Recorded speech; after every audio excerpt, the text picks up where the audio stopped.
भगत विश्वास करे ताऊ करे भव से पार।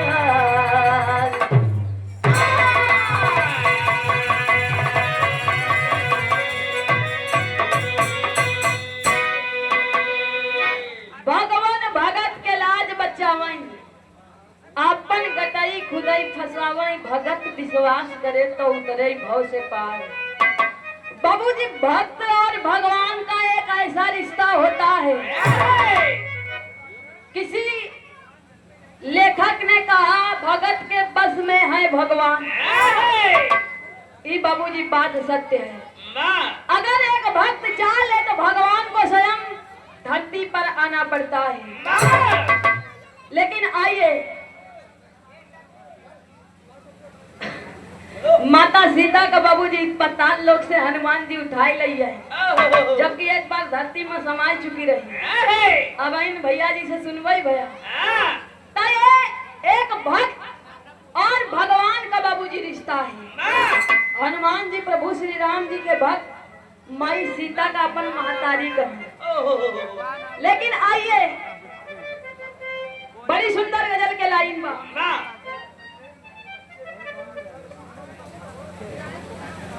आप नन्हे मुन्ने बच्चे दिवाकर, शिवम और प्रभाकर जी, आप सभी बच्चों की तरफ से बहुत सी माया एक स्वर में सकल पंचों के नमन बा आशीर्वाद के चाह रही।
कोटेशन प्रो लाइन हमारे गुरुजी, हमारे आदमी कवि जी श्री राम गुलाब मौर्य गुरुजी लिखते हैं। क्या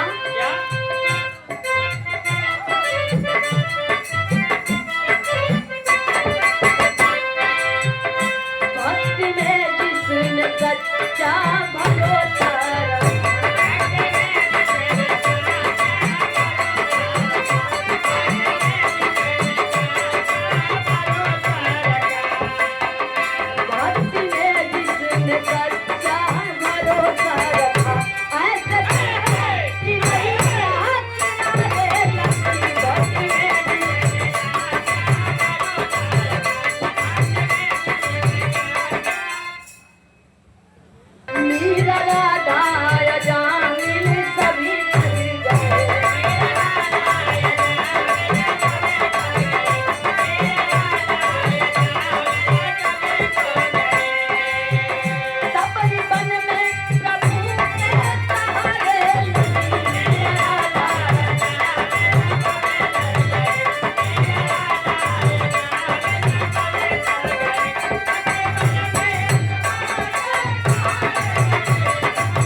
बाबू, एक भक्तिन की कहानी है।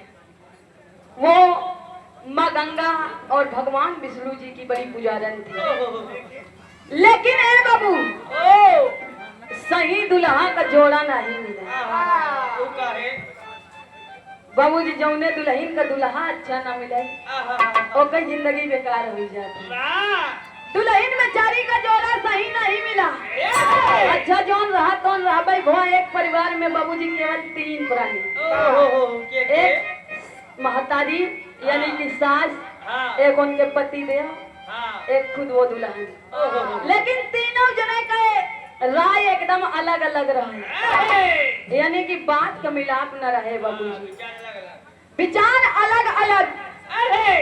हर धीरे धीरे समय बीतत बा। एक दिन बाबूजी पुण्यवासी का दिन आई गया। पुण्यवासी नहावन के दिन आई गया।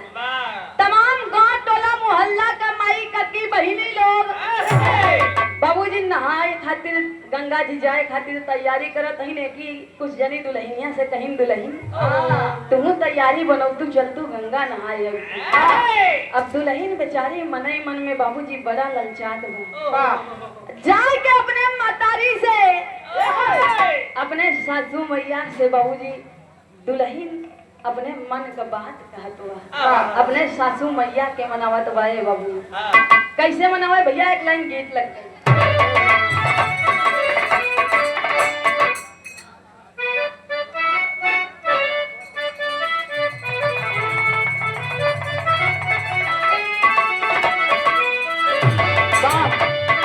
अरे बहे पूर्वी बयार हो,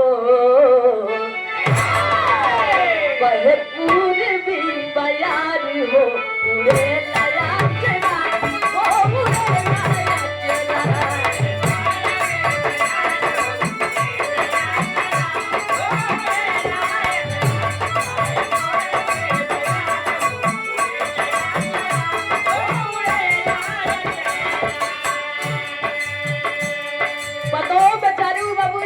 अपने सासू मैया के मनावत बा। कैसे? सासू मैया के मनावई हो,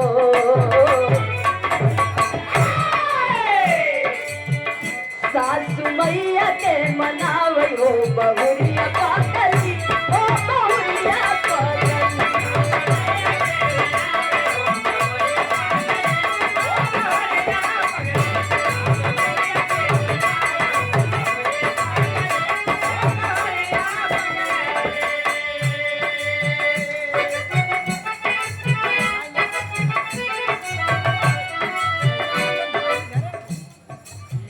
अम्मा हम जाई दा गंगा नहाई,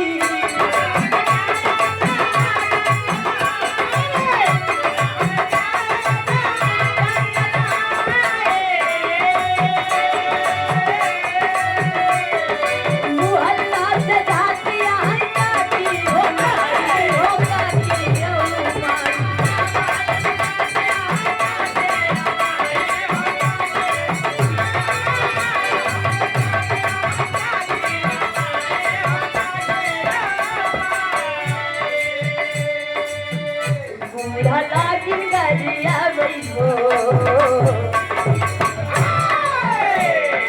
पतोहिया कहा ये तमाम टोला मोहल्ला का काकी दादी लोग माई चाची लोग सब गंगा नहाए जाते हैं। हमरो मन को बड़ी इच्छा बा जाई गंगा नहाई।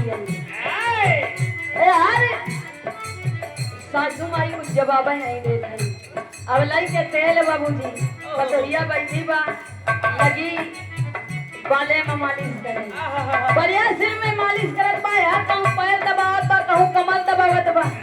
ए अम्मा एक बार कही दे तू हमहू चली जाए गंगा नहाई आई। ए अम्मा या हमहू चली जाए नहाई आई। ए बाबू जब इतनी बात बार बार ससुइया सुने कहा ये भला ने कतलही बार बार का वाय अम्मा या लगाए।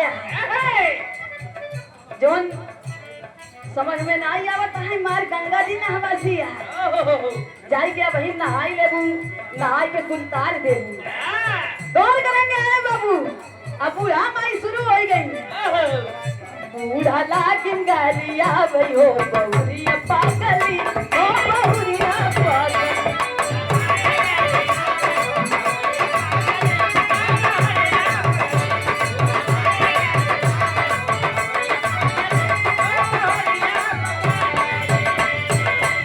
ए बाबू पतोहिया पैर दबाए जात बा कहे अम्मा जाई नहीं रे सब टोला मोहल्ला से जाते हैं साथे में चली जा साथे में चली आई बूढ़ा माई कहीं देख पतोहिया हमार बात सुन ले जब कही दे नहीं जाई कहा तो नहीं जाई कहा नैहरे में तू यही सीख के आया है जाबू गंगा नहाबू सधुआई न होबू जाई के नैहरे में घाटे घाटे घूम के आया जात यहाँ गंगा नहाई